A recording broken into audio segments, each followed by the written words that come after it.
حضرت عائشہ صدیقہ رضی اللہ تعالیٰ عنہ کہتے میں بیٹھی تھی حضور کی بارگاہ میں، دوپہر کا وقت حضور کے کیلولا کا وقت ہوتا تھا، اس وقت صحابہ نہیں آتے تھے، حضور دوپہر کو تھوڑا آرام کرتے۔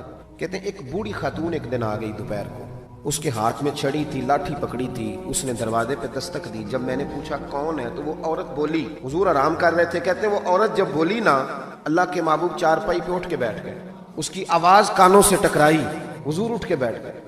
دروازہ کھولا، وہ خاتون اندر آئی تو بڑی دنیا آتی تھی، پر جس انداز میں نبی پاک نے اس کا استقبال کیا ایسا کم ہوتا تھا۔ حضور کھڑے ہو گئے، پھر محبوب پاک نے بٹھایا، پھر حضور علیہ السلام کی میں آنکھوں کا حسن اور روشنی دیکھ کے اندازہ کر رہی تھی کہ اس کے آنے سے حضور بڑے ہی زیادہ خوش ہیں، نبی پاک بڑے خوش ہیں۔ اللہ کے محبوب نے کھجوریں دی، سرکہ دیا، دیر تک حضور ان کی باتیں سنتے رہے۔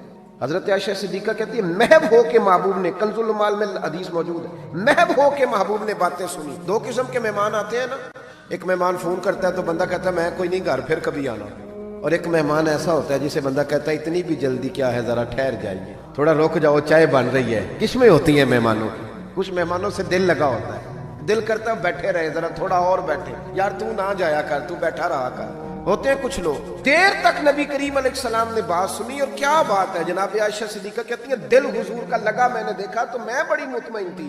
اس خاتون نے کہا کہ اب میں نے جانا ہے، لگ رہا تھا کہ حضور چاہتے ہیں ابھی رکے، لیکن اس نے جب کہا نہ جانا ہے تو حضور نے فرمایا ٹھیک ہے۔ جب وہ جانے لگی تو حضور نے تحائف جمع کیے اور جناب بلال حبشی کو فرمایا ان کے ساتھ جاؤ اور چھوڑ کے آؤ۔ جناب عائشہ صدیقہ رضی اللہ تعالیٰ عنہ فرماتی ہیں، کہتے ہیں وہ خاتون چلی گئی، میرا خیال تھا کہ حضور اب مسجد جائیں گے، جب رات کو آئیں گے نا بعد از عشاء تو پھر پوچھوں گی حضور یہ کون تھی، لیکن محبوب تو گئے نہیں، لیٹ گئے۔ میں اٹھ کے قدموں میں بیٹھی تو حضور کی مقدس آنکھیں کھلی ہوئی، میں نے عرض کی حضور یہ کون خاتون تھی، اور میں نے آپ کو تھوڑا انفرادی دلچسپی لیتے دیکھا، حضور کون تھی؟ جب میں نے پوچھا تو حضور کی آنکھوں میں آنسو چمکنے لگے، حضور اٹھ کے بیٹھے اور فرمانے لگے عائشہ یہ میری پہلی زوجہ خدیجۃ الکبریٰ کی سہیلی تھی، اور فرمایا جب ہم مکے میں رہتے تھے تو یہ آیا کرتی تھی، خدیجہ اس کا پرتک پاک استقبال کرتی تھی، اسے کھجوریں کھلاتی تھی، دودھ پلاتی تھی، پھر یہ باتیں سناتی تھی تو خدیجہ اس کی باتوں کا جواب دیتی تھی۔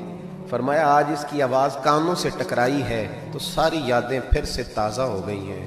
فرمایا میں نے اس کے ساتھ وہی سلوک کرنا چاہا ہے جو فاطمہ کی اماں کرتی تھی، میں نے وہی عزت دینی چاہیے جو وہ دیتی تھی۔ اور حدیث کا آخری جملہ اتنا شاندار ہے کہ اس جملے کو یاد کر لے تو دستور بن جائے ہمارے لیے۔ محبوب نے فرمایا عائشہ تعلق اچھے طریقے سے نبھانا یہ بھی ایمان کا حصہ ہے۔ حضور نے عزت دی، نبی کریم نے وقار دیا، حضور ہر آنے والے کو عزت دیتے۔